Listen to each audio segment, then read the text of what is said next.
Hey, Wellspring, I just want you to know that I miss you and can't wait for us to get together again. We are going to actually be able to do that on August the 16th. So 2 weeks from this Sunday, we're going to be able to meet. We're going to meet outdoors on the backside of Heritage High School, and there's some shade areas that you can come and sit and be with your family, and then we can remain so physically distant from one another. But bring your chairs, bring blankets, chairs, and if you have younger children, you can bring coloring books, if you will. That way they can have those. But at least that we can be together and we can worship our good God together.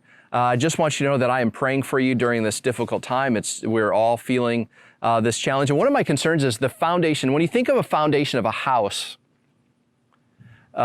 it supports everything up above it. The foundation of humans, the foundation of people, and we can look at a bunch of different studies, but the foundation of people is relationships and connectedness.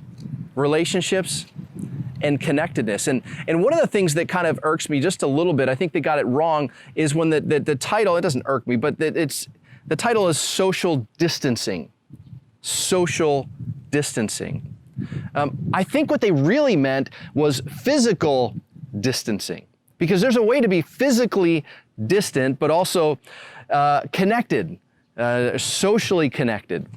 And one of my concerns is that as humans, part of our desire and part of our need is to be relationally connected to one another. And we can do that while remaining physically distant, but the enemy wants us to be socially distant. The enemy wants us to live in isolation and kind of shrink back. And did you know that when you live alone in isolation, that your IQ drops 30 points when you're living in isolation? And we could go on of the damaging impact of living in isolation. And some of you right now, the truth is you have been socially distant. And my heart goes out to you.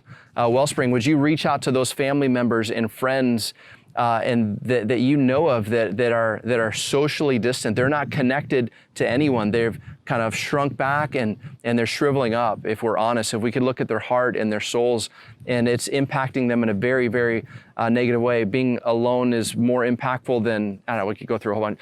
You get the point. But the idea is, let's reach out to one another. Let's care for one another, especially during this time that the enemy wants us to be separated and divided and angry, and God wants us unified, but we can do that in a safe way. And I think that it's so important because you and I we're made for community. August the 16th, the backside of Heritage High School, just follow the signs as you come in. We'll have very clear signs, but bring chairs, blankets to sit on, and we'll worship our good God together. Now, Heritage High School, we're still working with them. They don't have answers. It's going to be a little while before they have any type of clarity. And if you wouldn't mind, if you're interested in being a part of a group, a task force group, if you will, that would actually scour Wake Forest to try to find a safe place that we can meet. Ideally, it'd be great if we could meet indoors. And be spread out and be physically distant from one another, so that way we can feel safe. But if you know of something, contact David Price and let him know. But we're forming several people, especially with Heritage High School. They are not able to let us meet for some time. They have not given clear boundary lines of when that is, but we're in the process we're on top of it. We're constantly asking them and in contact with them. Heritage High School actually asked us for a serving opportunity. So if you're interested, there's a lot of teachers that are going to start back and they have children.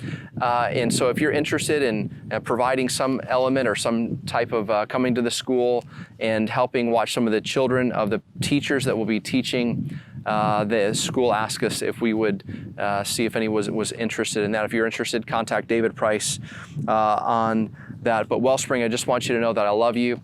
Can't wait to see you in 2 weeks. And just want you to know, in 2 weeks, I'm going to kick off a brand new message series entitled How to Grow in a Crisis. See, we've all seen way too many people that have been in a crisis, and it actually has caused people to become bitter and to become worse. See, in a crisis, I don't want you to waste your crisis. God doesn't want you to waste this crisis. God wants you to grow and thrive And so we're so excited about the fall. We've got several really exciting things coming up in September. We'll tell you more about that in the future. But August the 16th, I'm going to kick off a 2-part message series entitled How to Grow in a Crisis. And don't waste this crisis. Let's use this, because there's things that can happen in a crisis that can never happen any other time. And so we want to step into that, and we want to partner with you in just thriving and growing, because we exist to help people know our good God, that you and I would find freedom. And during this time of COVID, there's all of our buttons are being punched. It's exposing so much of our junk that we're not even aware of, and God wants to clean us up so we can discover our God-given purpose, so that you and I can make a kingdom difference. God bless you. Love you guys. Can't wait to see August the 16th, the backside of Heritage High School, for an outdoor service. Thank you.